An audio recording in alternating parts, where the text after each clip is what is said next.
He found the Sabbath first stood firm and clear, a captain known, respected far and near. For truth he'd risk it all without delay, even his riches he gave gladly away. What our pioneers began long ago, brethren, lend now let the planted seed grow. With scriptures and words and songs that resound, we give the trumpet that certain sound. Whatever the snares that Satan may bring, we scatter the message like leaves in the wind.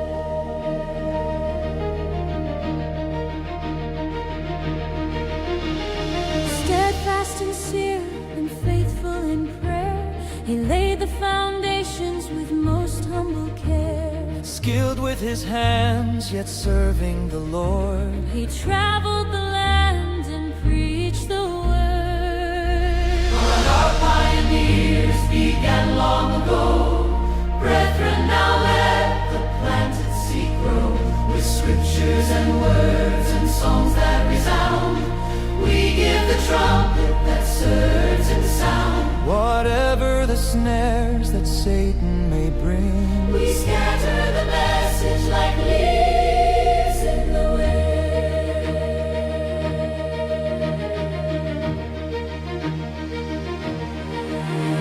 his message to many seemed hard to embrace, For each fought beyond justice by faith. Despite all the scoffers, his courage stood strong.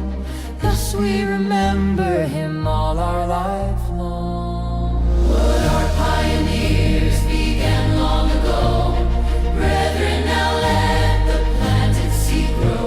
With scriptures and words and songs that resound, we give the trumpet that certain sound. Whatever the snares that Satan may bring, we scatter the message like leaves in the wind.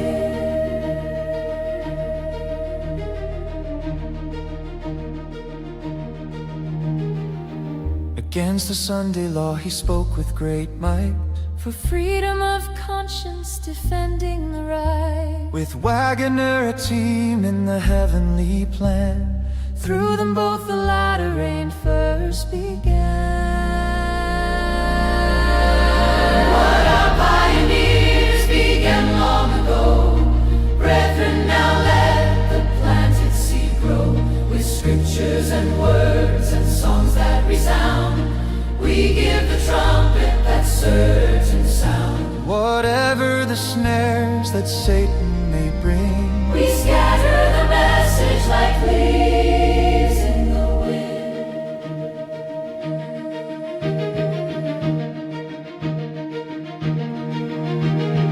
whether young and bright with fire in your gaze, Or calm and gentle with skill that will amaze. though famous or unknown, rich or in need, Courageously gifted in thought and in deed. Bear with us the banner, are you ready to stand? To the Father of love we give our heart and hand. Our pioneers began long ago, brethren, now let the planted seed grow.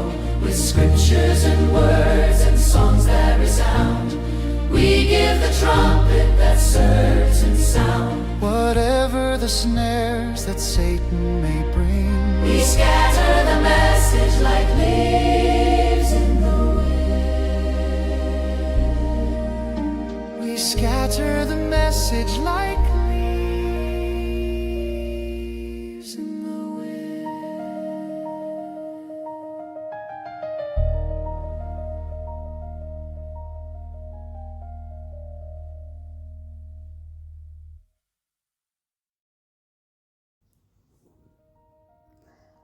Abaririmbyi barakoze ku ndirimbo yabo nziza cyane, umurage w'abapayiniya.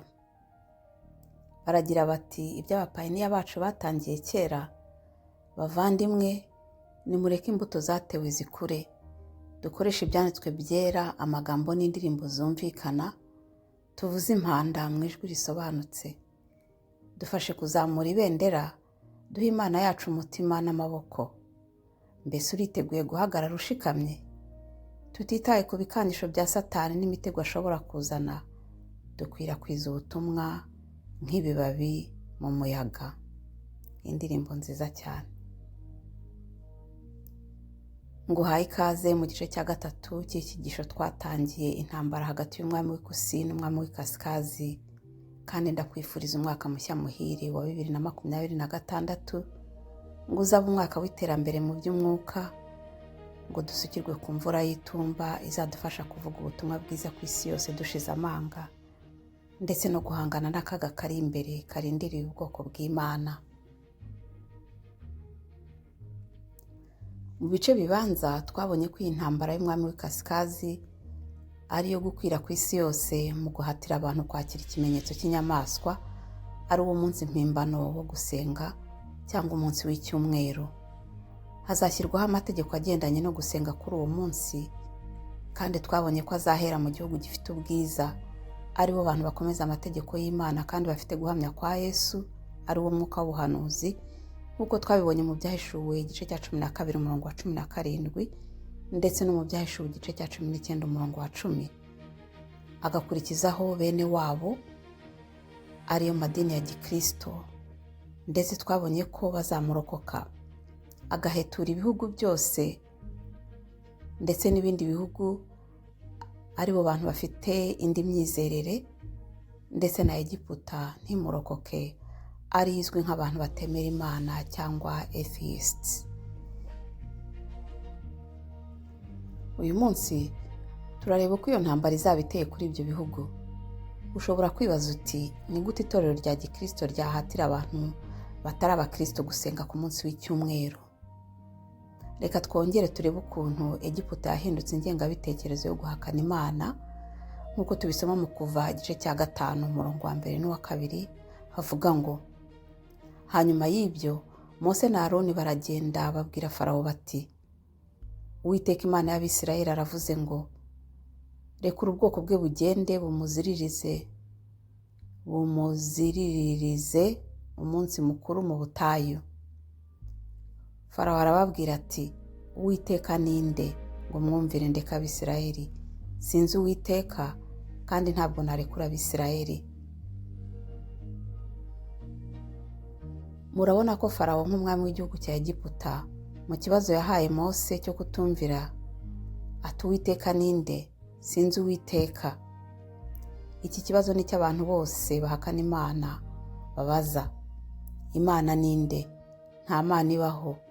Kuri bo bemera uko babonye, ikintu badashobora kubona cyangwa gukoraho, mbese ikintu kidakora kuri senses z'umubiri uko ari 5, ntibashobora kucyemera.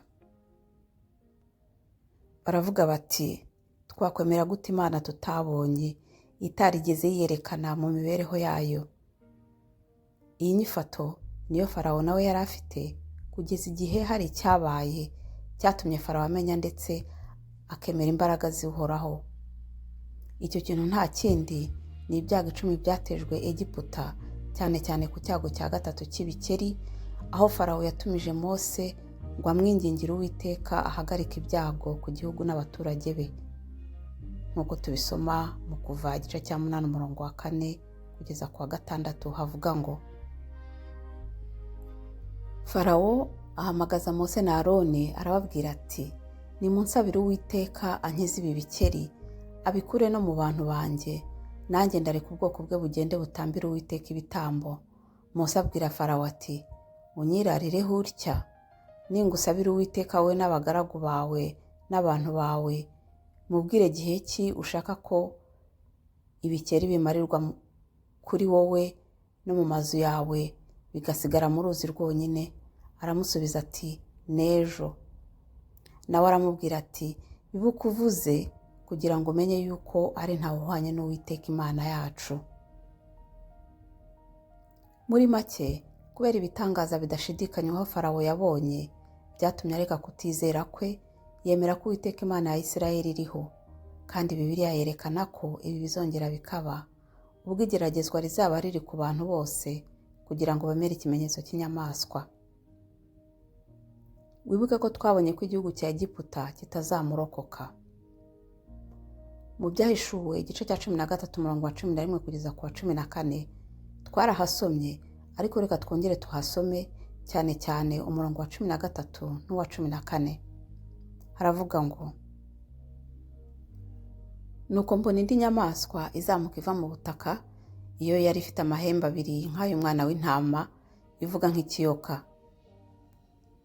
Itegekesha ububasha bwose bwa ya nyamaswa ya mbere mu maso yayo, ihata isi n'abayirimo ngo baramye ya nyamaswa ya mbere yakize uruguma rwayishe, kandi ikora ibimenyetso bikomeye, imanura umuriro uva mu ijuru ugwa mu isi mu maso y'abantu.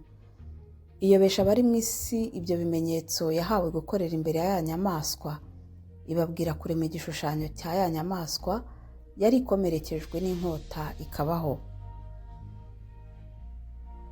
Icyo tubonye hano, ibitangaza bikomeye n'ibimenyetso bizakorwa kugira ngo byemeze abantu bo ku isi yose, kandi bibayobye mu buriganya bwabyo bukomeye, bibatere kwemera kwakira ikimenyetso cy'inyamaswa. Mu Byahishuwe 16 umurongo wa 13 n'uwa 14 havuga iby'uburiganya hakoresheje ibikeri nk'ibyo twabonye kwa Farawo. Haravuga ngo, nuko mbona mu kanwa ka cya kiyoka no mu kanwa ka ya nyamaswa no mu kanwa ka wa muhanuzi w'ibinyoma havamo imyuka 3 mibi isa n'ibikeri, kuko ariyo myuka y'abadayimoni ikora ibitangaza, igasanga abari mu isi yose ngo ibahururize kujya mu ntambara yo ku munsi ukomeye w'Imana ishobora byose.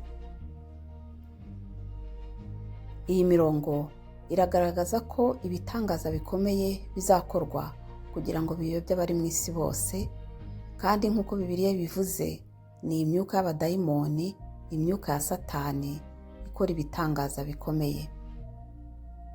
Ellen White ashimangira ingingo mu gitabo Intambara Ikomeye mu gice cya 36 ku isubi ivuga ngo,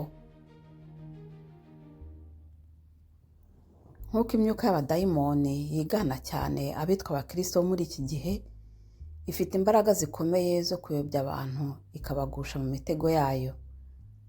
Satani ubwo arihindura akisanisha n'ibiriho, azigaragaza afite imico nk'iya marayika w'umucyo. Binyuze mu kwizera imyuka hazakorwa ibitangaza, abarwayi bazakira, kandi hakorwe n'ibindi bitangaza bitabasha guhinyuzwa. Maze ubwo iyo myuka mibi izatura kwizera gushingiye muri Bibiliya, kandi ikerekana ko yemera gahunda zose z'ibikorerwa mu itorero, ibikorwa byabo bizemerwa nk'ibikozwe n'imbaraga mvajuru. Aya magambo ntago atangaje ku musomyi wa Bibiliya wese, kuko mu rwa 2 rw'Abakorinto igice cya 11 umurongo wa 14 haravuga ngo, kandi ibyo si igitangaza, kuko na Satani ubwe yihindura nka marayika w'umucyo. Ndetse mu rwa 2 rw'Abatesalonike igice cya 2 umurongo wa 9 kugeza ku wa 12 ho hakavuga ngo, kuza k'uwo mugome kuri mu buryo bwo gukora kwa Satani, gufite imbaraga zose n'ibimenyetso n'ibitangaza by'ibinyoma n'ubuhenzi bwose bwo gukiranirwa ku barimbuka, kuko batemeye gukunda ukuri ngo bakizwe. Nicyo gituma Imana izaboherereza ubushukanyi bukomeye cyane ngo bizere ibinyoma, kugira ngo abatizeye iby'ukuri bose bakishimira gukiranirwa bacirweho iteka. Ibi niko bizagenda, kandi ijambo ry'Imana rivuze ko izareka abantu bakizera ubwo buyobe kuko banze ukuri. Nanone mu Ntambara Ikomeye mu gice cya 39 hari isubi ivuga ngo, igikorwa gihebuje ibindi mu bushukanyi bukomeye nuko Satani ubwe azihindura nka Kristo. Mu gihe kirekire itorero ryakomeje kwiringira ko Kristo azagaruka akaba amizero yaryo. Muri icyo gihe cyo gutegereza nibwo umushukanyi ukomeye aziyerekana ko ari we Kristo ugarutse. Mu mpande zose z'isi, Satani aziyereka abantu nk'umutwaro ukomeye ufite mu maso harabagirana, azihindura nk'umwana w'Imana nk'uko Yohana yamweretswe mu Byahishuwe. Ubwiza buzaba bumutamirije buzaba burengeje ibyiza byose amaso y'umuntu yigeze kubona. Ijwi ry'insinzi rizirangirira mu birere by'ijuru rivuga cyane riti, Kristo araje, Kristo araje. Abantu bose bazapfukamira icyarimwe kumuramya, maze nawe arambura ukuboko kwe avuge ko abahaye umugisha nk'igihe Kristo yahaga abigishwa b'umugisha ubwo yari akiri kuri iyi si. Ijwi rye rizaba rituje kandi ryicishije bugufi, rinogeye amatwi. Azavugana ijwi ry'impuhwe n'imbabazi, yerekana ibikorwa by'ubugiraneza n'ukuri mvajuru. Mu byo Umukiza yavuze, akiza abantu indwara, kandi namara kwiyambika imico ya Kristo, azahera ko atangaze ko isabato yayihinduye akayishyira ku munsi wa mbere w'icyumweru Sunday, maze ategeka abantu bose kuruhuka ku munsi yihereye umugisha. Azatangaza ko abagikomeje kweza umunsi wa karindwi w'icyumweru batuka izina rya Kristo, igihe banga gutegera amatwi umucyo n'ukuri batumweho n'abamarayika be. Ubwo nibwo bushukanyi buhebuje ubundi bwose. Nk'uko abasamariya bayobejwe na Simoni Magusi, abantu benshi uhereye ku boroheje ukageza ku bakomeye barangamira ubupfumu bwe bakavuga bati, iyi ni imbaraga ikomeye y'Imana. Nyamara abantu b'Imana bo ntibazayobya nabyo. Inyigisho z'uwo wita Kristo ntizizahuza n'izo mu byanditswe byera.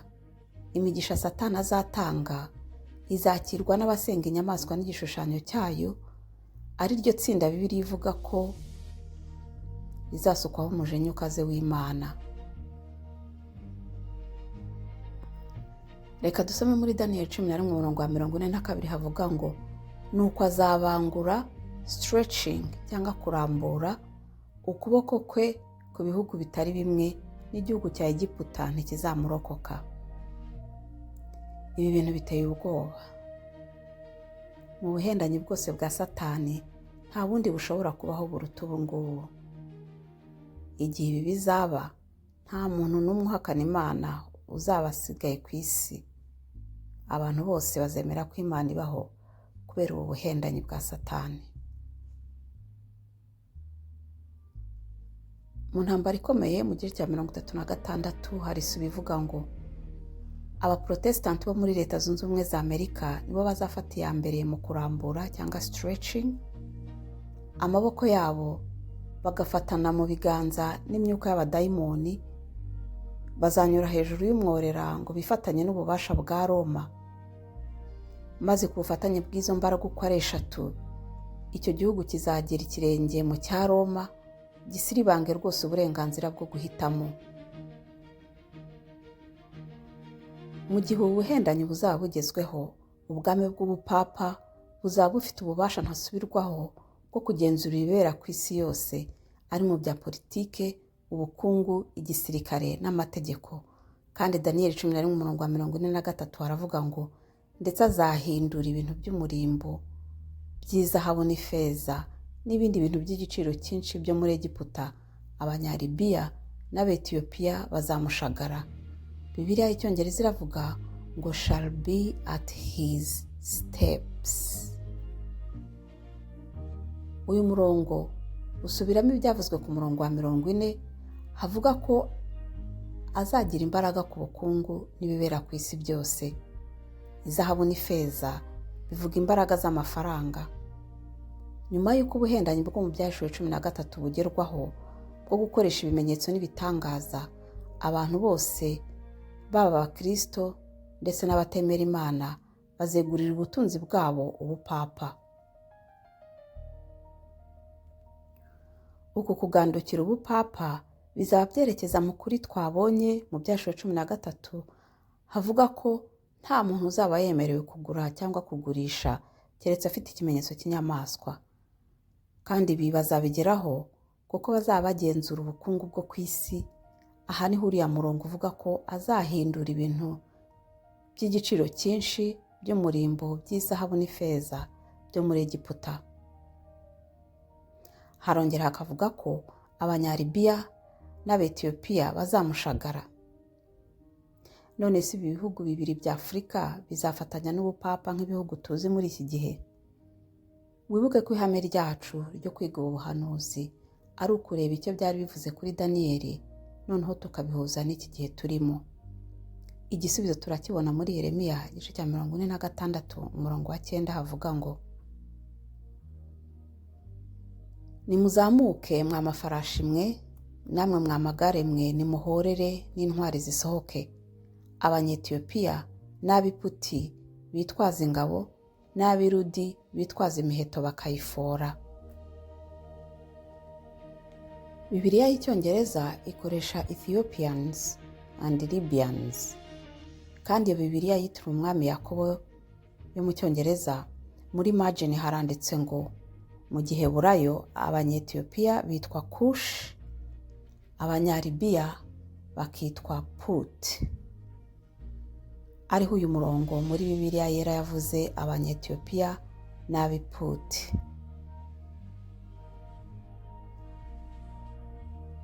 Reka dusome no mu rwa kabiri rw'ibyo ku ngoma igice cya 16 umurongo wa 8 havuga ku ntambara y'umwami w'Ubuyuda Asa. Haravuga ngo: mbese Abanyetiyopiya n'Abarubimu Lubims ntibari ingabo nyinshi bikabije, bafite amagare n'abagendera ku mafarashi byinshi cyane, ariko kuko wiringiye Uwiteka arabagukiza. Lubims ni ubwoko bwa kera bw'Abanyalibiya bwari buziho kuba indwanyi ziteye ubwoba. Iri jambo wabona ubusobanuro bwaryo mu mpuzamagambo ya Bibiliya online cyangwa muri encyclopedia. Lubims.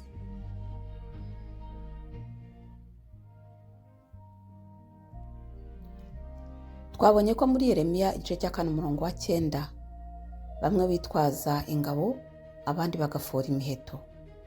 Bidasubirwaho, ibi biravuga imbaraga zikaze za gisirikare zizitanga zigakoreshwa n'umwami w'ikasikazi muri iyi ntambara iheruka. Umuhanuzi Daniyeli ntabwo ari we wabonye ibi gusa, ahubwo n'umuhanuzi Yohana yarabyeretswe mu Byahishuwe 17 umurongo wa 12 n'uwa 13. Haravuga ngo: ya mahembe 10 wabonye niyo bami 10 batarima, ariko bahabwa gutegekera hamwe n'aya nyamaswa nk'abami kumara isaha imwe.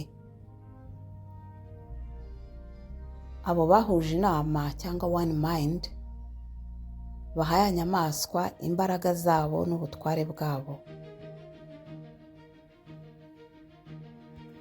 Mu Byahishuwe igice cya 13 umurongo wa 3 haravuga ngo abari mu isi yose bakurikira iyo nyamaswa bayitangarira. Byanze bikunze aya mami 10 ni uturere 10 tugize ino si. Urebye kuri internet hakubwira neza ukuntu isi igizwe n'imigabane 10 y'ingenzi. Kuri website yitwa Calendar UK havuga ko imigabane 10 y'ingenzi ikozwe ino si dutuyemo ari Afrika, Aziya, Amerika yo hagati, Uburayi bwo mu burasirazuba, umuryango w'ibihugu by'Uburayi European Union, uburasirazuba bwo hagati, Amerika y'amajyaruguru Oceania, Amerika y'amajyepfo n'ibirwa bya Karayibe. Mu by'ukuri ushobora gukora ubushakashatsi ukabona andi mazina adahuye n'aya navuze, ariko ikigenderewe kuri uyu murongo si ukumenya cyane ayo mazina ayo ariyo, ahubwo birivuga ko abari mu isi yose bazakurikira iyo nyamaswa bayitangarira, kandi bari bahuje inama n'imigambi byo guha inyamaswa imbaraga n'ubutware bwabo. Muri make bazaba ari United Nations cyangwa UN nk'uko dusanzwe tubizi. Uku kuri kuzaba igikoresho cya Satani cyo gutuma abantu bareka amategeko y'Imana bagahatirwa gushyirwaho ikimenyetso cy'inyamaswa. Nyamara Imana izaba ifite ubwoko bwayo twabonye mu Byahishuwe 12 umurongo wa 17 bitondera amategeko y'Imana bakagira guhamya kwa Yesu, kandi nk'uko Imana yarokoye umwami Asa mu maboko y'ingabo zikomeye z'Abanyetiyopiya n'Abanyalibiya, niko izarokora n'intore zayo ziyitakambira ku manywa na nijoro. Ubwo ubwami bw'ikasikazi buzaba bumaze kugera kuri iyi ntambwe, bizaba bigaragara ko nta kintu na kimwe cyabukoma mu nkokora, ndetse mu Byahishuwe 18:7 hatubwira inyifato buzaba bufite.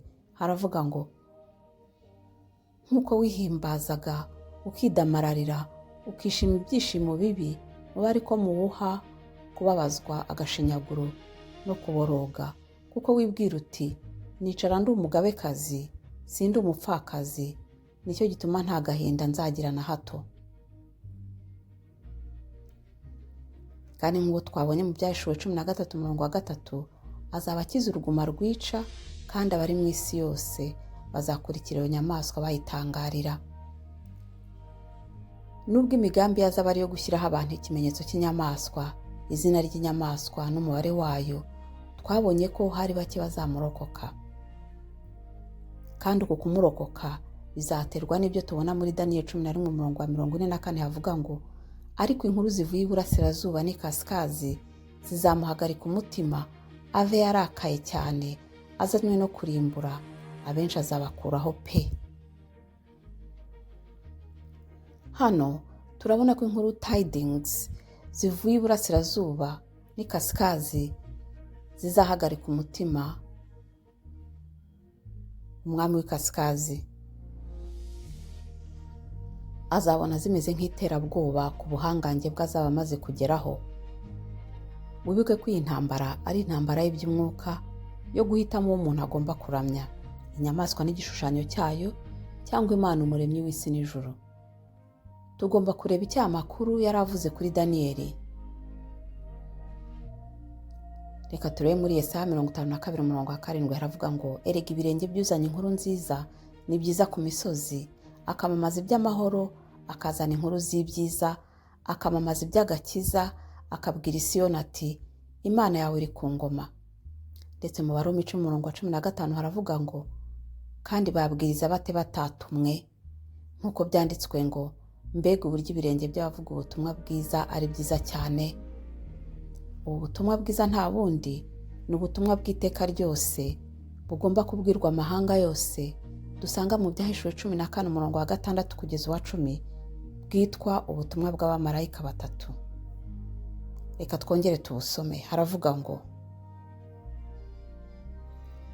nuko mbona marayika wundi aguruka aringanije ijuru, afite ubutumwa bwiza bw'iteka ryose, ngo abubwire abari mu isi bo mu mahanga yose n'imiryango yose n'indimi zose n'amoko yose. Avuga ijwi rirenga ati, nimwubahe Imana muyihimbaze, kuko igihe cyo gucira abantu urubanza gisohoye, muramye yaremye ijuru n'isi n'inyanja n'amasoko. Marayika wundi wa kabiri akurikiraho ati, iraguye, iraguye, Babuloni wa mudugudu ukomeye, wateretse amahanga yose inzoga, ariyo ruba ry'ubusambanyi bwawo. Marayika wundi wa gatatu akurikiraho avuga ijwi rirenga ati, umuntu naramya inyamaswa n'igishushanyo cyayo, agashyirwaho ikimenyetso cyayo mu ruhanga rwe cyangwa ku kiganza, uwo ni uzanywa kuri vino, ariyo mujinya w'Imana, yiteguye idafunguyemo amazi mu gikombe cy'umujinya wayo. Kandi azababazwa n'umuriro n'amazuku imbere y'abamarayika bera n'imbere y'umwana w'intama. Ubu butumwa kandi busoreza mu Byahishuwe igice cya 18 kugeza 5 havuga ngo, hanyuma y'ibyo mbona marayika wundi amanuka ava mu ijuru, afite ubutware bukomeye, isi imurikirwa n'ubwiza bwe, arangurura ijwi rirenga ati, iraguye, iraguye, Babuloni ikomeye, ihindutse icumbi ry'abadayimoni, aharindirwa imyuka mibi yose n'ibisiga byose bihumanye kandi byangwa, kuko amahanga yose yanyoye vino, ariyo ruba ry'ubusambanyi bw'uwo mudugudu. Kandi abami bo mu isi basambanaga nawo, abatunzi bo mu isi bagatungishwa n'ubwinshi bw'ubutunzi bwawo no kudamarara. Numva ijwi rivugira mu ijuru riti, bwoko bwanjye nimusohokemo, kugira ngo mwe gufatanya n'ibyaha byawo, mwe guhabwa no ku byago byawo, kuko ibyaha byawo byarundanijwe bikagera mu ijuru, kandi Imana yibutse gukiranirwa kwawo.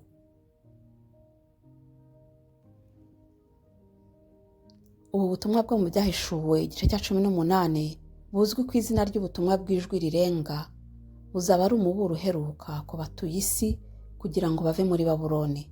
Kandi uyu muburo uzatera uburakari bukomeye umwanzi Satani, ari we kiyoka cyo mu Byahishuwe 12:17, kandi azakoresha umwami w'ikasikazi muri ubwo burakari bwabo bukaze mu kurimbura ubwoko bw'Imana, nk'uko twabisomye muri Daniyeli 11:44.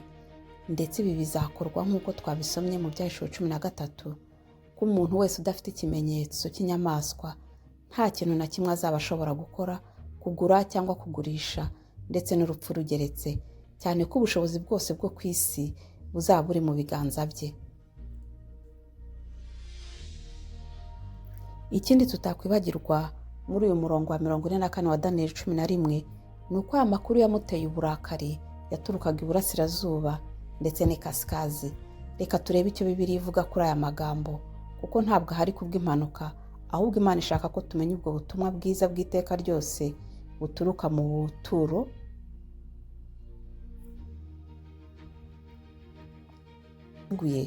ku ntebe yayo. Ibi niko bimeze kubera ko dusoma muri Yesaya 14:13 aya magambo: waribwiraga uti nzazamuka njye mu ijuru nkuze intebe yanjye y'ubwami isumba inyenyeri z'Imana, kandi uti nzicara ku musozi w'iteraniro mu ruhande rw'impera z'ikasikazi, on the sides of the north. Zaburi 48:3 haravuga ngo umusozi wa Siyoni uri ikasikazi, on the sides of the north. Uburebure bwawo nibwo byishimo by'isi yose, niwo rurembo rw'umwami ukomeye. Ko tumenye iby'ikasikazi bite n'iburasirazuba. Bibiliya itubwira ko iburasirazuba ariho hazaturuka agakiza cyangwa gutabarwa k'ubwoko bw'Imana, nk'uko tubisoma muri Matayo 24:27 havuga ngo kuko nk'uko umurabyo urabiriza iburasirazuba ukabonekera aho rirengera, niko no kuza k'Umwana w'umuntu kuzaba. Amateka avuga ko mu mwaka wa 539 mbere ya Kristo, ingabo z'Abamedi n'Abaperesi ziyobowe na Cyrus the Great, ariwe Bibiliya yera yita Kuro cyangwa umwami Kuro, aturutse iburasirazuba yinjiye i Babuloni, agafata igihugu adakoresheje imbaraga, ahubwo akoresheje ubuhanga butangaje bwo gukamisha uruzi rwa Ufurate rwanyuraga mu murwa wa Babuloni, akarema inzira y'amaguru ye n'abasirikare be, maze bagasesekara mu murwa banyuze munsi y'inkuta zawo. Icyo gihe Imana yari yanditse ku rukuta ivuga ko ubwami bwa Burushaza bunyazwe bugahabwa Abamedi n'Abaperesi, nk'uko tubibona muri Daniyeli 5, kandi niko byagenze. Uyu Kuro ashushanya Kristo, kandi ibi wabisoma muri Yesaya 44:28 na Yesaya 45:1, kandi ukabihuza na Yohana 10:11 na Daniyeli 9:25. Ndetse Kuro agaragara nk'umutabazi w'ubwoko bwa Isirayeli, kuko yabakuye mu bunyage bw'i Babuloni, nk'uko tubibona mu rwa kabiri rw'ingoma 36:22-23 no muri Ezira 1:1 kugeza ku wa 4. Reka dusome muri Ezira gusa honyine, ayandi masomo namwe muzayashake muyasome. Haravuga ngo mu mwaka wa mbere wo ku ngoma ya Kuro umwami w'Ubuperesi, Uwiteka atera umwete umutima wa Kuro umwami w'Ubuperesi, ngo ijambo Uwiteka yavugiye mu kanwa ka Yeremiya risohore. Ategeka ko bamamaza itegeko mu gihugu cye cyose, kandi arandika ati: Kuro umwami w'Ubuperesi aravuga ati, Uwiteka Imana nyir'ijuru yangabiye ibihugu by'abami bose byo mu isi, kandi yanyihanangirije kwiyubakira inzu i Yerusalemu mu Buyuda. None umuntu wo mu bantu bayo wese uri muri mwe, Imana yibane nawe, azamuka ajye i Yerusalemu mu Buyuda, yubaka inzu y'Uwiteka Imana ya Isirayeli, ariyo Mana iba i Yerusalemu. Kandi umusuhuke wese usigara aho yasuhukiye abantu baho nibamufashishe ifeza n'izahabu n'ibintu n'amatungo, akuyemo amaturo baturira inzu y'Imana y'i Yerusalemu babikunze. Murabona ko bidasubirwaho umwami Kuro yabaye umutabazi w'ubwoko bwa Isirayeli mu myaka myinshi bari bamaze mu bunyage i Babuloni. Yaje ari nk'igisubizo kuri bo. Mu Byashuwe igice cya 16 umurongo wa 12 havuga ibimeze nk'ibi. Haravuga ngo marayika wa 6 asuka urwabya rwe ku ruzi runini Ufurate, amazi yarwo akamira kugira ngo inzira y'abami baturuka iburasirazuba yitegurwe. Amazi menshi mu buhanuzi avuga abantu benshi, amahanga n'indimi nyinshi, nk'uko tubisoma muri Byahishuwe igice cya 17 umurongo wa 15. Icyago cya 6 n'igisukwa, nk'uko amazi y'umugezi wa Ufurate yakamye agahenzira Kuro na Dariyo n'ingabo zabo, niko ubwo abantu bose bazaba bateye umugongo umwami w'ikasikazi bamuhindukiranye kubw'ibyago atabasha kubakiza, nibwo umwami wacu Yesu Kristo azatunguka iburasirazuba. Aba bami baturuka iburasirazuba nta bandi ni Data wa twese na Yesu Kristo bazatabara ubwoko bw'Imana aho ruzaba rukomeye mu karengane n'umubabaro bazaba barashyizwemo n'umwami w'ikasikazi. Ibi biratujyana mu gice gikurikira ari nacyo giheruka, uko azabamba amahema y'ubwami hagati y'inyanja n'umusozi wera ufite ubwiza, ndetse tuzareba n'irimbuka ry'umwami w'ikasikazi. Yesu abe hamwe nawe hose, naho utaha. Maranatha. Bear with us the banner, are you ready to stand? To the Father of love we give our heart and hand. But our pioneers began long ago. Brethren, now let the planted seed grow, with scriptures and words and songs that resound. We give the trumpet that certain sound. Whatever the snares that Satan may bring, We scatter the message like leaves in the wind. we scatter the message like